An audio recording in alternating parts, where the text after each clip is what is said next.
Your skin just told me something you didn't know it was saying. Right now, today, this morning, you're over 60, and there are 7 things you're doing right now. Most health advice tells you to overhaul everything at once. Diet, exercise, sleep, all together. That fails. It always fails. This is different. One screw. Tighten it. Move on. The enemy isn't your age. It's the habit nobody ever asked you to question. Every fix in this video costs nothing. Takes minutes, works immediately, or it doesn't. You'll know by tomorrow. Habit 1. Coffee before water every morning for years. Your body spent 8 hours dry, no water in, just water out, breathing it, filtering it all night long. So you wake up thirsty. But after 60, that thirst signal goes quiet. You stop feeling it, therefore you don't drink. Then coffee hits. And coffee pulls water out of you faster than you're putting any back in. The enemy here isn't coffee. It's the order you drink things in. That's the entire habit. And the fix takes 11 seconds. I'll give it to you in a minute. First, meet the person who taught me this. Eleanor Voss, 71, retired librarian, coffee maker, first thing she touched every morning for 40 years. Before the curtains, before feeding her cat. The same 3 steps from her bed to the kitchen counter, worn into the hallway carpet, a slightly different shade than the rest of it. Headaches every morning, stiff joints by 9, a crossword that used to take 10 minutes now taking 20.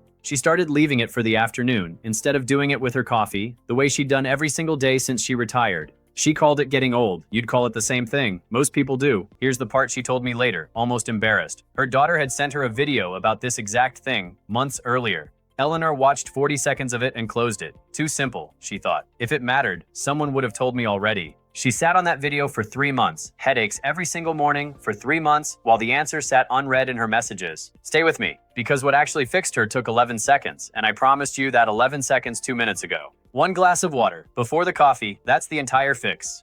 2 weeks later, headaches gone, fog gone. She told me the crossword felt easy again. You're thinking, that's too simple to matter. That's exactly what Eleanor thought for 3 months, while the note sat unread. Watch this. Tonight, glass of water on your nightstand. Drink it before your feet hit the floor tomorrow morning. One more thing, 8 to 12 ounces, not the whole bottle. Just enough to wake the system up before you ask it to filter caffeine. By day 3, you'll notice something. I won't tell you what, you'll just notice it. Drop a comment right now, your age, and the word trying if you're going to test this tonight. I want to see how many of you actually do it, not just watch it. That's habit 1, solved, 6 left. Habit 2, standing up too fast. That's the whole habit, that's it. You sit an hour, blood pools in your legs. You stand, and your body has to fight gravity instantly to keep blood in your brain. At 40, that reflex is instant. After 60, it's slower. Therefore, the room tips. The room tips sideways for exactly 2 seconds. That's all it took. Bernard Okafor, 76, retired engineer, 40 years on job sites where standing still meant something was wrong, where a man who paused too long was a man about to get hurt by a crane or a forklift he hadn't noticed. Old instincts. He grabbed the doorframe like it owed him an explanation. He laughed it off. 3 days later, no doorframe nearby, he sat down hard on his bed, rattled. Here's what Bernard admitted only after I asked directly. He didn't mention either episode to his wife. Not the doorframe, not the bed. He told me, I didn't want her watching me stand up for the rest of my life.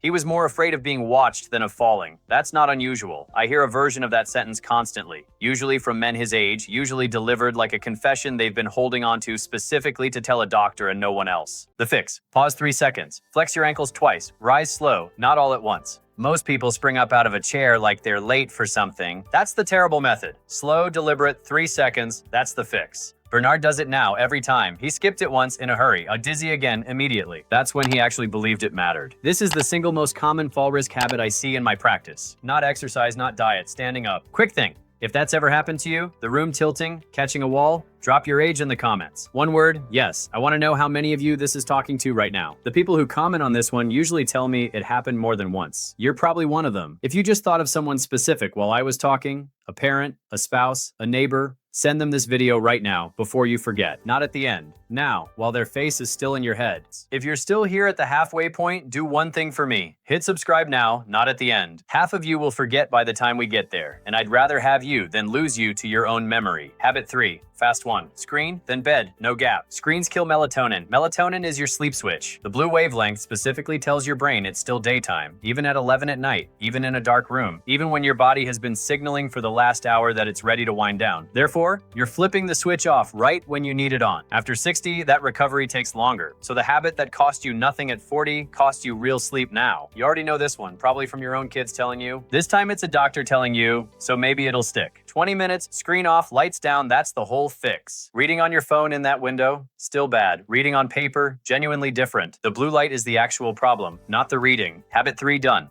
Next one's bigger. Habit 4. Toast, cereal, coffee, no protein. Your muscle is torn down and rebuilt constantly, every single day. Morning is the exact window your body wants to rebuild it. But if breakfast is just carbs, that window closes early. Therefore, the rebuild gets delayed. And after 60, delayed doesn't fully catch up by dinner. This is it. This is Patricia's fix. The one I promised you at the very start. She set the grocery bags down twice on the walk from the car. Something she'd never done in 30 years. Patricia Lindqvist, 68, retired paralegal. Sharp, active. Believed muscle loss happened to other people, the ones who sat around all day, watching television, letting their arms go soft. Not her. She walked her dog twice a day, rain or shine, and considered that proof enough. You probably think the same thing about yourself right now. Most active people do. It crept up so slow she couldn't tell you when one trip became two. Here's what she didn't connect until I asked directly. She'd also quietly stopped taking the stairs at her granddaughter's apartment building.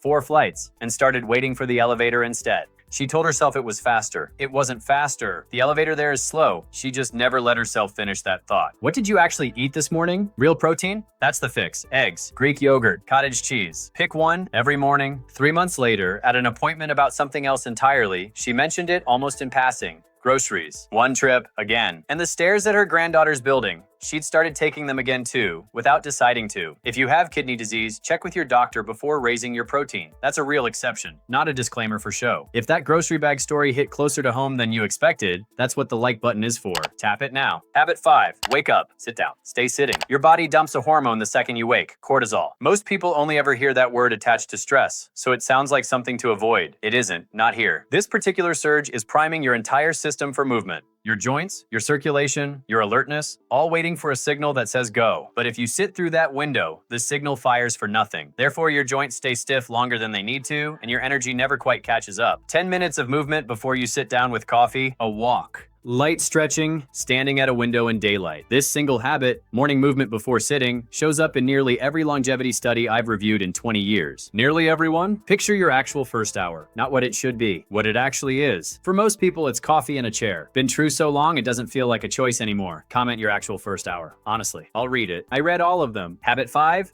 Done. 2 left. One of them is the one I told you not to skip. Let's begin with habit 6. Somewhere in a kitchen drawer right now, a pill organizer. 7 compartments, filled every Sunday for years. That's good. But nobody's writing down how any of it actually feels day to day. Therefore, when something changes, nobody notices until it's serious. Doses that were right last year drift. Your weight changes. Your kidneys process things slightly slower than they did 5 years ago. Another prescription gets added for something unrelated and interacts in ways nobody predicted. Fatigue, fog, dizziness. Often it's the medication, quietly recalibrating itself against a body that's also quietly changing. But you can't prove any of that from memory 3 months later, in a 15-minute appointment. How many pills do you take? Count them right now. 3 or more? This is you, not hypothetically. Directly right now, this habit belongs to you. 1 line a day, energy 1 to 10, any symptom, that's the entire log. Patients who do this for 2 weeks bring me more useful information than most people give me in a year of appointments. Quick one, comment the number of pills you counted, just the number. I want to see it in writing, not just in your head. Habit 7. It's not food, not sleep, not movement. It's something you do with your own mind, about your own body.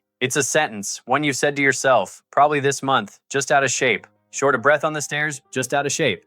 Ache after lunch, probably something I ate. Ankles swollen by evening, on my feet too long. Every explanation sounds reasonable. You'd believe every one of them. So would I. That's the trap. It doesn't feel like avoidance. It feels like common sense. After 60, your body stops shouting. It whispers. And whispers are easy to ignore, right up until they not. For almost 3 weeks, he told himself the same thing. A heaviness in his chest, climbing to his second-floor apartment, gone within a minute of resting. Arthur Delacroix, 79, played piano professionally into his 70s. Smoky clubs where the applause came late and lazy. Concert halls where it came right on time, in unison, from people who'd paid for the privilege. Both, at different points, the same hands on the same keys. Considered himself tougher than men half his age. Tougher men don't complain about stairs. They just take them slower and mention it to no one. Here's a detail he only told me weeks later. 2 days before he finally mentioned the chest heaviness, he'd had a small gig booked. A birthday party, nothing serious. He almost canceled. Not because of his chest, because he was tired in a way he couldn't explain, and tired felt easier to hide from a room full of strangers than to explain to his own doctor.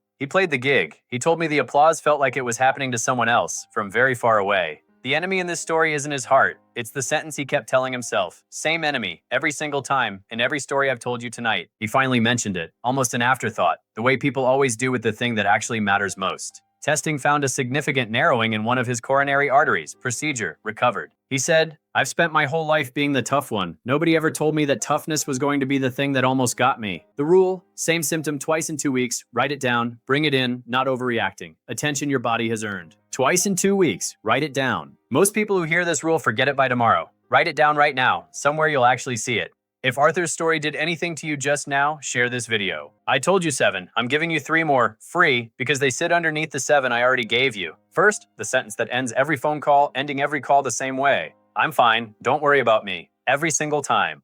For years. Your family hears that sentence so often it stops registering as information. It becomes background noise, like a dial tone. You say it to protect them from worry, but it also trains them to stop listening closely. Therefore, the one time you actually need them to hear something in your voice, they've already tuned out the frequency. The enemy isn't your family stopping caring. It's a phrase worn so smooth it carries no information anymore. Constance Whitfield, 79, retired postal worker, called her niece every day at 5 o'clock without fail for years. Every call ended the same. "I'm fine, don't worry about me." One afternoon, 5 o'clock came and went. No call. Her niece told me later. Her first thought wasn't worry. It was mild irritation, like Constance was running late for a lunch date. That's what the sentence had trained her to feel. Not alarm, inconvenience. Because "I'm fine" had worn the edges off every single warning sign for years. When's the last time you actually told someone the real number, not the polite one? The fix: once a week, replace "I'm fine" with one real specific detail. Good or bad, just real. Constance recovered, but her niece told me something that stuck with me. She said the scariest part wasn't the emergency, it was realizing she'd stopped actually listening months before it happened. That's the 8th thing tonight. Say something real once a week. Let the people who love you keep their ears sharp. The appointment you keep rescheduling. Habit 9. Second bonus. The appointment that feels less urgent than it is. Not the doctor visit for something painful. That one you keep. The screening, the scan. The one with no symptom attached to it yet. Nothing hurts, so it feels optional. But the entire point of a screening is catching something before it hurts. Therefore, the feeling of urgency and the actual urgency point in opposite directions. We reschedule based on how something feels right now. We should schedule based on what it prevents 6 months from now. Those are almost never the same calculation. Mateo Reyes,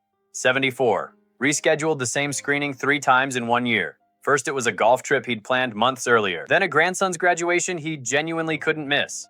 Then, with no real excuse left, a bad week at work. Retired for 9 years. His wife finally booked it herself and drove him there without telling him the date until that morning. He told me he was irritated in the car and grateful by the parking lot. He said something I've repeated to a dozen patients since. "I had time for 3 excuses. I never once found time for the appointment." What have you rescheduled twice already this year? The fix: book it again, right now before you finish this video. Not tomorrow's to-do list. Right now, this exact minute. You're thinking you'll remember later. You've thought that before. That's exactly why it's been rescheduled twice already. That's the 9th thing tonight. The mirror you walk past. Habit 10. Third and final bonus, the fastest one in this whole video. Walking past a mirror without actually looking. Full-length hallway, bathroom, doesn't matter which. Just walking past it every single day for years. You know your own face from memory, so you stop actually checking it. But slow physical changes, posture, color, swelling, those show up in a mirror days before a symptom. Ruth Palmer, 77, told me she genuinely couldn't remember the last time she'd stood in front of her own hallway mirror for longer than it took to grab her coat. Her daughter noticed the color in her face had changed before Ruth did, because her daughter was actually looking, and Ruth had stopped. The fix: 10 seconds, once a day. Actually look. Not to judge anything, just to notice. That's 10 corrections tonight, total. The chair by the door. Habit 11. Fourth and final full bonus. Save the fastest ones for the quick round after this.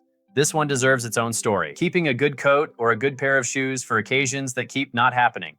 Sitting in the closet, sitting by the door. Waiting for an event that gets postponed in your own head. Year after year, without you ever deciding to postpone it. This sounds like it has nothing to do with your health. It has everything to do with it because the habit underneath it isn't about shoes at all. Howard Bellinger, 82, retired high school football coach. Kept a suit, a genuinely good one, tailored navy, hanging in a garment bag in his closet for a funeral he told himself he was preparing for. Not a specific funeral.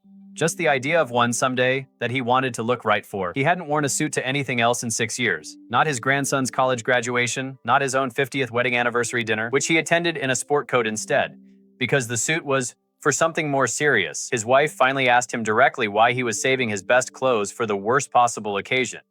He didn't have an answer. Not really. Just an old habit of holding the good thing in reserve for a moment important enough to deserve it, and quietly deciding every single day that today wasn't that moment. Here's what that habit actually does. It's a small, constant rehearsal of the idea that today doesn't count. that the good version of your life is still ahead of you, being saved instead of available to you right now. What are you saving? Wear the good coat to the ordinary Tuesday. Use the good dishes for a regular dinner. Howard wore the suit to his grandson's next visit. No occasion at all, just a Sunday afternoon. And said his grandson asked him 3 times if he was going somewhere important. He said, "I told him I already was." Stop saving the good version of your life for later. Later isn't guaranteed. Today is what you actually have. One more full one. I know I said Howard was the last, but this one came up too many times this week to leave out. Keeping every photograph, every letter, every memory carefully organized and completely unshared. Boxed, labeled, preserved, untouched. This looks like the opposite of a problem. It looks like responsibility, like care, like exactly what you're supposed to do with a life's worth of memories. But preservation without sharing is just a very tidy form of disappearing.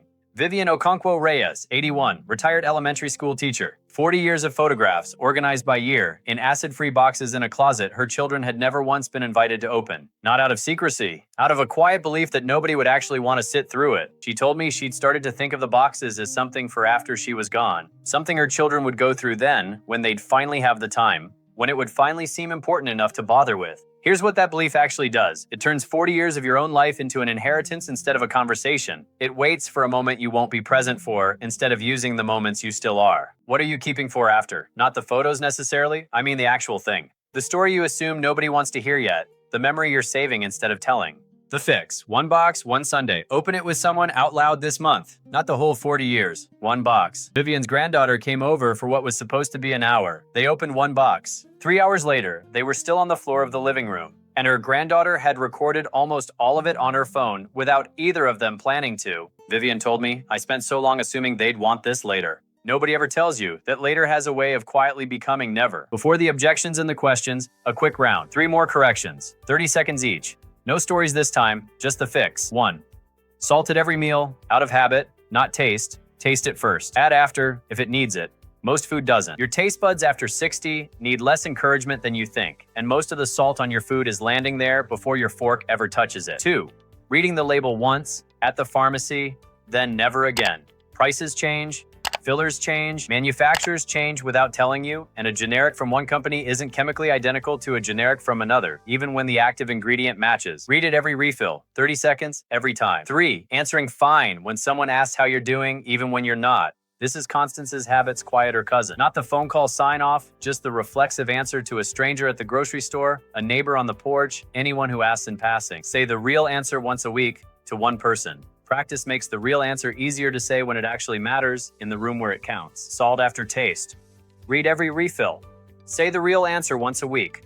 3 fixes, 90 seconds, done. Keeping the thermostat lower than you're actually comfortable with to save money, while your hands stay cold enough that you don't notice a tremor if one starts. Set it to what your body actually needs. The savings on a slightly higher bill are not worth losing an early warning sign to a habit of being cold on purpose. 2. Skipping the hearing test because you've quietly adjusted. Turning the television up, sitting closer at dinner, asking people to repeat themselves, and calling it a joke about getting older. Hearing loss left unaddressed is linked to faster cognitive decline. Book the test. It is not vanity, it is maintenance. 3. Waiting for pain to be constant before calling it real. Intermittent pain, the kind that comes and goes. It feels easy to dismiss, but it is still information. It doesn't have to hurt every day to matter. Write down when it happens, not just whether it happens. Thermostat to what you need. Book the hearing test. Intermittent still counts. 5 questions. Bring these with you. Write them down now, before you forget, the way you've forgotten things like this before. Listen close. Say these exact words at your next visit, not the general version in your head. These specific words. 1. Given my medications, does my body need more water than I think? 2. Is my blood pressure ever checked for the drop when I stand up fast? 3. Why does morning protein matter more now than it did 10 years ago? 4. Should I keep a daily log between visits? What should it include? 5. If the same symptom keeps showing up, what's the threshold to actually call instead of waiting? Your doctor will not think you're overreacting. Every good doctor I know wants exactly these questions in exactly this much detail. It makes their job easier, not harder. 17 corrections tonight. Start with water before coffee. Always pause before standing up. Screens off 20 minutes early. Protein at breakfast, movement before you sit. 1 line a day on how you feel. The same symptom twice, you say something. A real detail once a week. The appointment, book today. 10 seconds in the mirror. The good coat, worn today instead of saved. Salt after taste, not before. Every refill, read the label. The thermostat set to what your body needs. The hearing test, booked. An intermittent pain, written down, because it still counts. Remember the loose screw? You don't rebuild the machine. You find the one part working loose. Tighten it. I promised you one thing to change tonight. You already know which one. You knew it several habits ago. Second and last time I'll ask. If any part of this helped, Eleanor's water, Bernard's 3 seconds, Patricia's protein, Arthur's stairs, subscribe now and turn on the bell. Every week I put out exactly this kind of video, and I'd rather you never miss one. How their stories end. Eleanor still drinks water first. Bernard still pauses 3 seconds. Patricia carries her groceries in one trip, again, without thinking about it. And she's back on the stairs at her granddaughter's building too. Arthur still plays piano, most afternoons, for anyone who'll listen. He told me the applause feels like his own again now. Constance still calls her niece at 5 o'clock. But now, once a week, she says something real instead of something polite. Her niece told me she listens differently now. Closer, like the volume got turned back up. Mateo kept the appointment his wife booked for him. He's kept everyone since, on his own. No ambush required. Ruth actually looks in her hallway mirror now, most mornings, just for 10 seconds. She told me she's not sure what she's looking for exactly, just that she's actually there when she walks past it. Howard wore the suit again last month. No occasion. His grandson didn't ask this time. He just poured them both coffee and sat down like it was the most normal thing in the world, because by then, for Howard, it finally was. And Vivian has opened 4 more boxes since that first Sunday. Her granddaughter comes every other week now, on purpose, phone out, recording. Vivian told me the boxes don't feel like an inheritance anymore. They feel like Tuesdays. None of it was dramatic, all of it mattered. That's the entire lesson in this video, said one more time so it sticks. 7 people, 7 loose screws. None of them rebuilt the machine. They just stopped ignoring the one part working loose. Someone in your life is doing one of these habits right now without knowing it. Not a stranger, someone specific. You're already picturing them. First, the not my job shrug. It's when someone ignores a small fix simply because it isn't in their official description, letting the entire system fray. Second, the delayed alert. Seeing a problem early, but waiting for the right time to report it, often until the damage is already done. Before you go, like this if you're going to change one thing tonight, share it with the person you just pictured. Both matter more than you think. Send them this. Let them find their own habit in it, the way you just found yours.